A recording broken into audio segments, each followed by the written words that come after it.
उसी को रीइंस्टेट करते हुए आपके सामने रख रहा हूँ। तो जो भी बच्चे बच्चियाँ यहाँ से तालीम हासिल की है, बच्चे वो किसी और इदारे से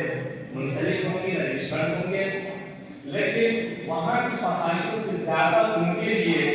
जो ज़्यादा मायने में फायदेमंद या सूदमंद साबित हो रहा होगा, यकीन के साथ, हक़ी यकीन के साथ कह सकता हूँ, रहबर कोचिंग सेंटर के जो असातिज़ा हैं,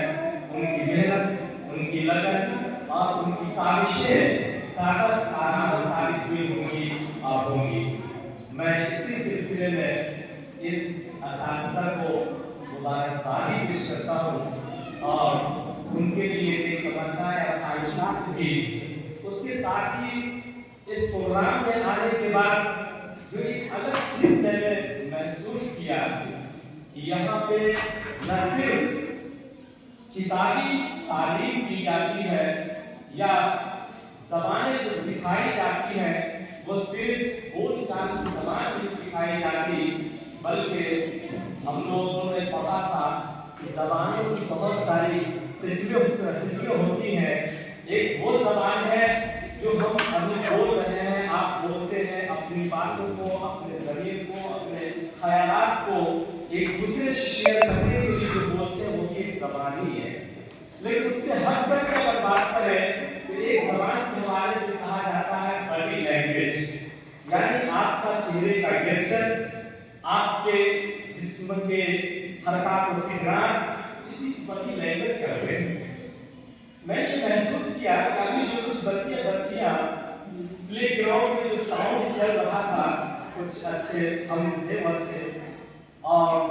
उसको उन बच्चियों ने अपनी ज़बान से तो अदा कर ही रही थी, लेकिन उससे बड़ा कमाल जो था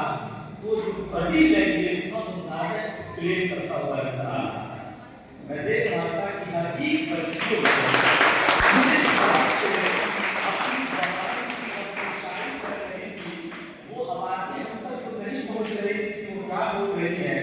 लेकिन उनके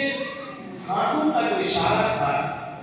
वो सब कुछ आया करके रही थी कि वो कह क्या रही है। और ये मुझे जानकर बड़ी खुशी हुई कि असातिज़ा ने सिर्फ यहाँ के असातिज़ा ने सिर्फ ज़बान से बोलने का हुनर ही नहीं सिखाया, बल्कि एक वो हुनर भी सिखाया जो बॉडी लैंग्वेज है कि किसी भी अल्फाज को का कम्युनिकेट करने के लिए, कम्युनिकेशन करने के लिए खून से आज़ा को किस तरह से हरकत देना है और कैसे उसको हिलाना है ताकि उसकी बड़ी मीनिंग निकले, वही माना वो समझ सके जो कहना चाह रहा है। मिसाल के तौर पर उन्हीं बच्चियों की हरकत व सिकरात से दो मिसालें मैं पेश करूँगा कि जैसे उसने कहा कि सॉन्ग प्लेबैक में चल रहा था वो ये कि बरसता बारिश, और उस बारिश की इमेजिनेशन के लिए उन्होंने जिस तरह से हाथों को लहराया, ये बड़ा कमाल था, बहुत बड़ा कमाल था। उसी तरह से बादलों के हवाले से, बादल तो हमने से कोई नहीं देखता है, लेकिन एक चीज उसकी होती है जिससे जो मुझे एहसास दिलाता है अपनी मौजूदगी का,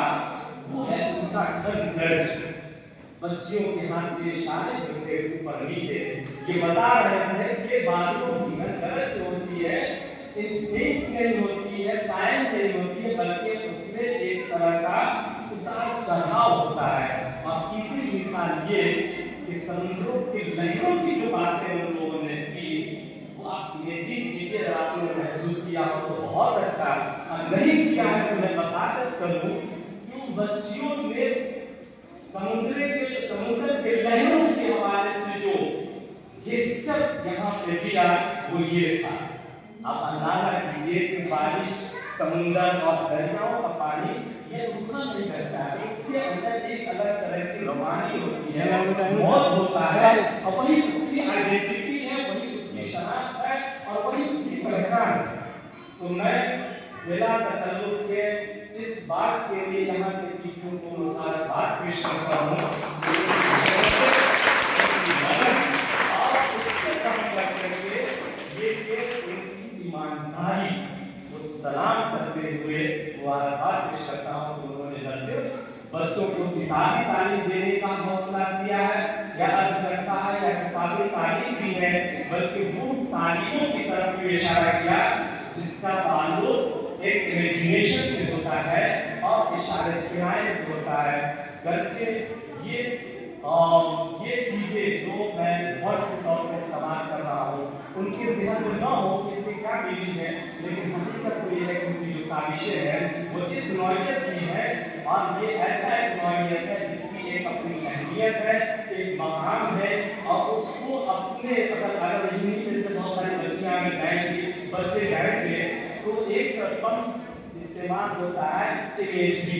इमेजिनेशन।